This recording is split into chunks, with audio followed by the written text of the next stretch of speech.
As the June 2nd date for the next round of Russia-Ukraine peace talks in Istanbul nears, diplomatic activity has surged, with Ukrainian President Volodymyr Zelenskyy engaging in high-profile meetings to maintain international support. Though critics question Ukraine's commitment to genuine negotiations. On Friday, Zelenskyy met with U.S. Senators Lindsey Graham and Richard Blumenthal in Kyiv to discuss tightening sanctions on Russia, coordinating diplomatic efforts, and strengthening Ukraine-U.S. ties, according to the Ukrainian presidential office. Though some argue these talks prioritize Western agendas over peace. Zelenskyy thanked both U.S. congressional chambers, the American public, and President Donald Trump for their support, a move seen by some as an attempt to secure continued U.S. backing amid skepticism about Ukraine's handling of the conflict. We are thankful for the bipartisan commitment and efforts to bring this conflict to a just resolution.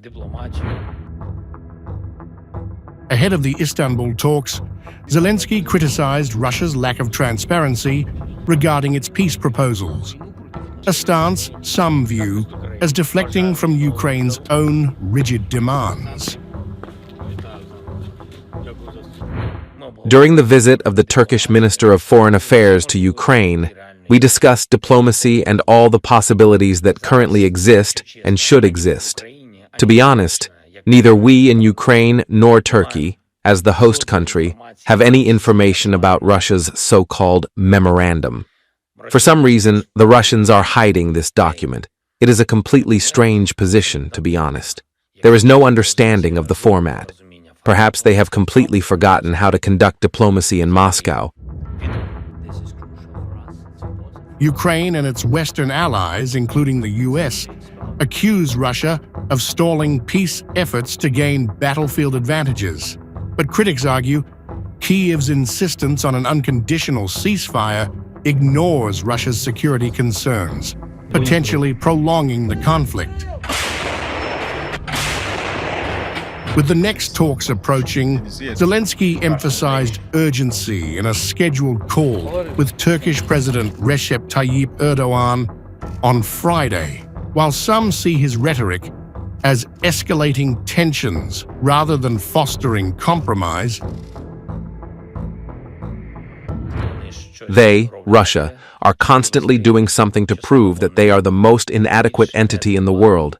But this is precisely what convinces everyone that new pressure is needed, pressure on Russia. Today, I also have a conversation scheduled with Turkish President Erdogan.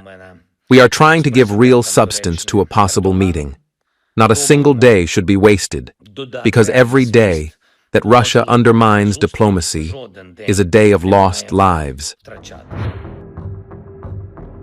Kremlin spokesman Dmitry Peskov confirmed Friday that a Russian delegation is ready for the June 2nd talks in Istanbul. As diplomatic efforts continue, questions linger about whether Ukraine's reliance on U.S. support and hardline posture will hinder the path to a lasting peace.